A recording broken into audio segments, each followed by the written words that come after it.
Good morning. आप सब कैसे होंगे? आशा है होली का पर्व में एकदम रंगोली खेले होंगे। देखिए हम भी होली खेल रहे हैं और होली के समय में भी आपको कुछ ना कुछ टाइम हम देंगे, इसलिए कि वक्त जो है ना हमेशा ये इत्ताब करती है कि कब जाने हम कहाँ चले जाएं, किसी का कोई भरोसा नहीं। तो क्या आप सब क्लास से ये स्टार्ट है?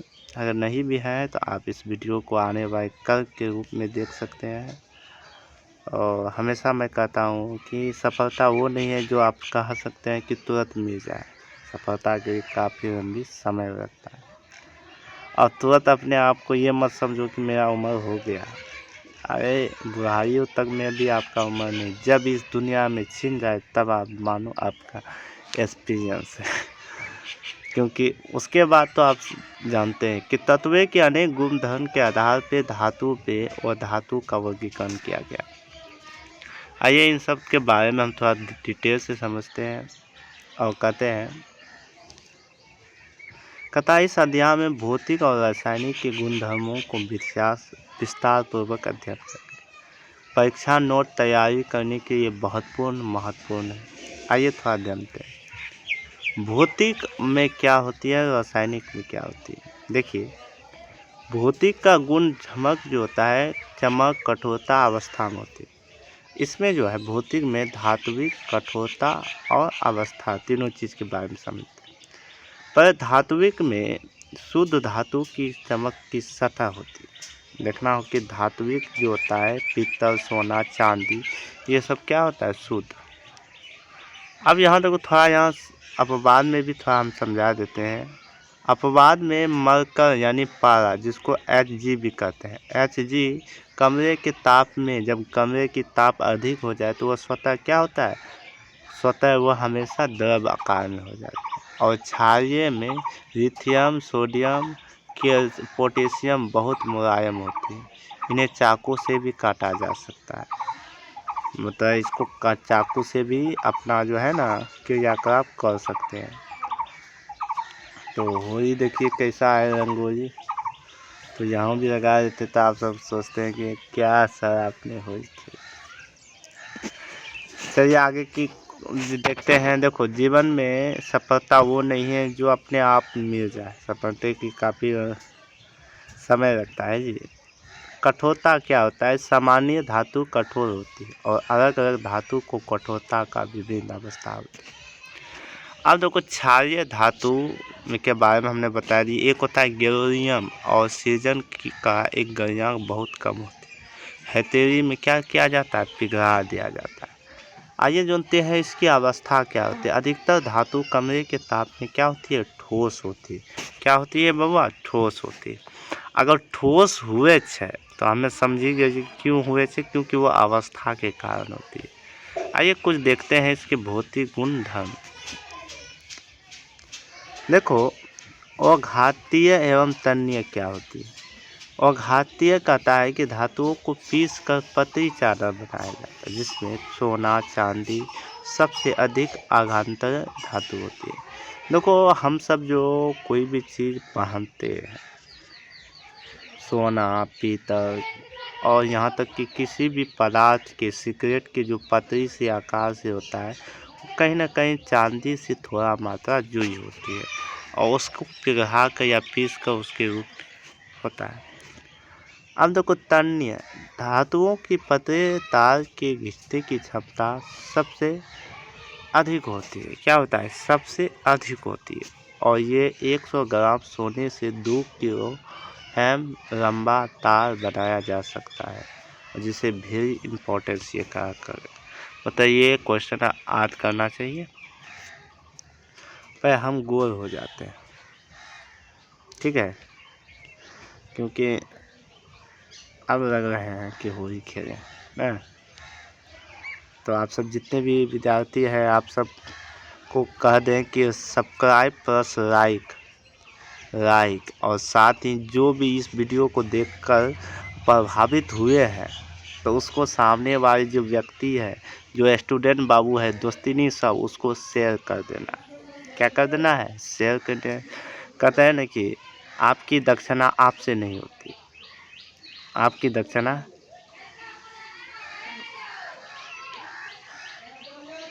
ऊष्मा एवं विद्युत चालक क्या होता है? धातु और ऊष्मा तथा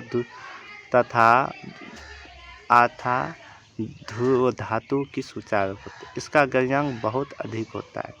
क्या होता है? बहुत अधिक होता है। जैसे यहाँ देखिए, जब भी किसी चीज़ में बर्न के रूप में गर्म किया जाता है तो इसमें एक मोम होता है जो पिन के आकार से कांटे द्वारा फैलता है। इसमें सर्वश्रेष्ठ होता है कॉपर और सिल्वर होता है। ऊष्मा सुचालक में लेड तथा मरकरी का उपयोग किया जाता है। लेड तथा मरकरी। आइए देखते हैं। कहता विद्युत तार को हम पीवीसी की रबर की परत से कुचालक होती है। क्या होती है? कुचालक होती है। अब देखो धात्विक गुण क्या होती है बउआ? धातुओं के कहते हैं सेंसर कहते हैं। क्या कहते हैं? सेंसर। ये कठोर सतह के टकराने में आवाज़ उत्पन्न होती है। इसलिए ये स्कूल में घंटी की धातु से बनी होती है। घंटी जैसे बजाते हैं, क्या होता है? एक धातु की जैसी आकार होती है ना बउआ? हैं? अब कहते हैं धातु कठोर होती है और अपवाद में बोर्नी में धातु तो हो, लेकिन वो क्या होता है? द्रव आकार की होती है। आयोडन के धातु की चमकीली होती है। कार्बन और हीरा सबसे कठोर पदार्थ है, इसकी बहुत गलनांक अधिक होती है। ग्रेफाइट एक सुचालक होती है। ग्रेफाइट क्या होता है? विद्युत के सुचालक होती है। ये अपवाद में रखा गया। अब देखो धातुओं के रासायनिक गुण क्या होता है? देखो रासायनिक धुन में वायु का दहन, रिएक्टिव विद द एयर। लगभग सभी धातुएं ऑक्सीजन को मिलकर धातु को ऑक्साइड बनाती है और ऑक्सीजन धातु की प्रतिक्रिया के समांतर क्षारीय या बेस पाए जाते हैं। और देखो रिएक्टिव और बेस कुछ अलग होते हैं। अब देखो उदाहरण के धातु ऑक्सीजन धातु ऑक्साइड CuH2 या CH2O कॉपर ऑक्साइड काले रंग का होती है और 4A+3 2Al2O3 एल्युमिनियम ऑक्साइड की होती है। क्या होती है? Aluminium oxide. उभयधर्मी ऑक्साइड या एपरफोर्ड ऑक्साइड ऐसे ऑक्साइड होते हैं जो अम्लीय क्षारक दोनों की अभिक्रिया करके लवण से जल बनाते हैं। उदाहरण के लिए AO3 zinc oxide, Al2C3 6HCl यानी हाइड्रोक्लोरिक अम्ल बराबर जैसे अम्ल बनाते हैं तो यहाँ क्या हो जाता है? अम्ल की अभिक्रिया होती है। और उसी तरह सोडियम हाइड्रोक्साइड के जब अभिक्रिया करते तो सोडियम एल्युमिनियम अभिक्रिया ये क्या बनाता है? एक्टिव, और ये बनाती है बेस। क्या बनाती है? बेस। अब देखो ऑक्सीजन के साथ जब भी अभिक्रिया करते थे क्या होती है? ऑक्सीजन और कैल्शियम की तेज अभिक्रिया करने में खुले रखने में आग पकड़ लेता है। इन्हें कैल्शियम तेल को डुबा कर रखा गया। मैग्नीशियम जिंक प्यारा की ऑक्साइड पतली परत से चढ़ जाती है जिसे ऑक्सीजन से बचाती है। Ag सिल्वर होती है। Ag क्या होती है? सिल्वर और गोल्ड युग अत्यधिक ताप की अभिक्रिया नहीं होती। अब देखो जल के साथ अभिक्रिया क्या होती है? देखो जल के साथ अभिक्रिया में धातु की अभिक्रिया कर धातु ऑक्साइड हाइड्रोजन गैस बनाती है। धातु प्लस जल बराबर धातु ऑक्साइड और हाइड्रोजन होते हैं। जल में अभिक्रिया ठंडे जल सोडियम की अभिक्रिया ऊष्माक्षेपी होती है और HO2 आग लग जाती है और गर्म जल में मैग्नीशियम को तैरने रखती है। केवल भापने से एल्युमिनियम जिंक या फ्लोरीनियम होते हैं और लेड पारा कॉपर सिल्वर और गोल्ड जल के साथ बिल्कुल अभिक्रिया नहीं करता है। पारा कॉपर या Ag या जल के साथ जो अभिक्रिया होता है वह सतह कभी मत करता है। आइए देखते हैं तनु अम्ल की अभिक्रिया क्या होती है। तनु हर्म की अभिक्रिया कर संगत रमन हाइड्रो गैस प्रदान करती है। धातु प्लस तनु अर्म प्लस रमन हाइड्रोजन 2। इम्पोर्टेंट नोट है HON3 धातु की नाइट्रिक अर्म से अभिक्रिया करते, HO2 उत्सर्जित नहीं होती। क्यों?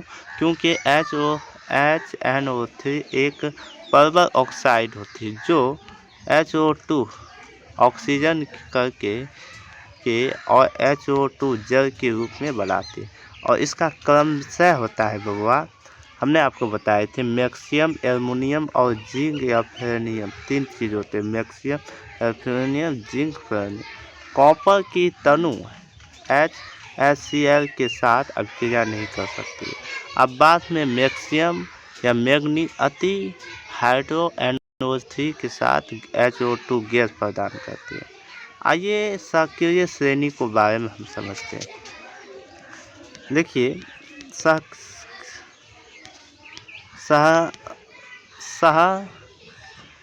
सहकारिता श्रेणी क्या होती है, जिसको रिएक्टिव ऑफ सीरीज कहते हैं। कहता है यह एक सूचक है जिसमें धातु की क्रियाशील अवरोही को घटाते क्रम में व्यवस्थित करते हैं। आइए देखते हैं कि धातु की अभिक्रिया क्रम अभिक्रिया के रमन और साथ ही विलयन के साथ अवस्थितता होती है। देखिए कि A धातु में A, रमन में B और रमन विलयन में A और धातु में B, इसकी सहक्रियता होती है। आइए देखते हैं सबसे महत्वपूर्ण इम्पोर्टेंट जो करना होती है। देखो पोटेशियम जो होता है सबसे अधिक अभिक्रिया करते हैं, सोडियम, एल्युमिनियम और तांबा, और यहाँ तक कि हाइड्रोजन, कैल्शियम, फेरोनियम, वाशियम, iron, lead, magnesium, zinc, copper, HP, silver, gold सबसे कम अभिक्रिया आते हैं। बाकी पोटेशियम जो है सबसे अधिक अभिक्रिया करते हैं। धातु एवं और धातु कैसे अभिक्रिया करते हैं। अब देखो आयन का निर्माण फॉर्मेशन ऑफ लॉस, तत्वों की अभिक्रिया संयुक्ता और कोष की अभिक्रिया के रूप में समझाती है। और ये अस्थायी अष्टक होती है। क्या होती है? अस्थायी अष्टक। धातु की संयुक्ता के कोष में इलेक्ट्रॉन को त्याग धनायन से करते बनाते। धातु से अपने संयुक्ता कोष की इलेक्ट्रॉन को ग्रहण करके एनोड या कैथोड। धनायन क्या होता है? धनायन धनायन होता है कैथोड और ऋणायन होता है एनोड। लेकिन कुछ प्रक्रिया में जब हम इसको ऑक्साइड निकालते हैं तो ये बन जाते हैं कुछ यहाँ इस तरह। देखिए अब यहाँ देखो सोडियम होता है 281 और इसकी देखिए देखो 11 होता है तो 10 होगा, 10 एक इलेक्ट्रॉन, 11 इलेक्ट्रॉन, ये क्या होता है? धन आयन। पर यहाँ क्या होता है? सोडियम में एक इलेक्ट्रॉन होती है। और जैसे ये कैल्शियम में, यहाँ देखो कैल्शियम होती है क्लोरीन में 287 और यहाँ देखो 8 2 10 17 होता है, तो 17 में एक इलेक्ट्रॉनिक बाहर करते हैं तो क्लोराइड ऋण हो जाती है। आइए देखते हैं आयन का निर्माण कैसे होता है। यह धातु इलेक्ट्रॉन के हस्तांतरण से बने यौगिक को आयनिक यौगिक विद्युत संयोजक यौगिक कहते हैं। विपरीत अवस्था में सोडियम के एल्युमिनियम एक दूसरे से आकर्षित करते हैं और मजबूत स्थिर विद्युत को बांधकर सोडियम क्लोराइड NaCl बनाते हैं।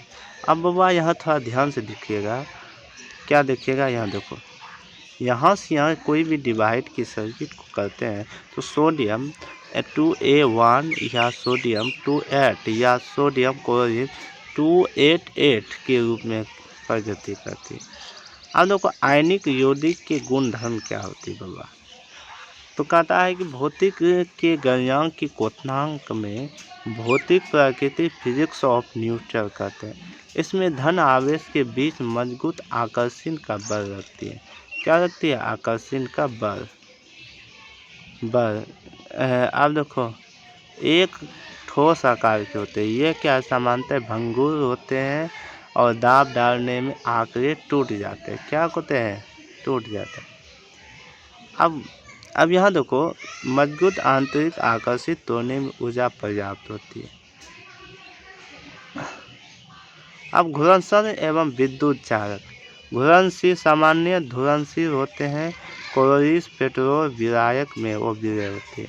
विद्युत की जो इलेक्ट्रिसिटी करंट होती है, जब कोई बैटरी की तार एक छड़ को एक पानी में डुबाया जाता है, यहाँ देख सकते हैं बीरेन रबन या ग्रेफाइट का कोई भी पदार्थ पानी में जलता है तो उसमें एक ऊर्जा स्वतः प्रभावित होती है। क्या होती है? ऊर्जा स्वतः प्रभावित होती है, जिसके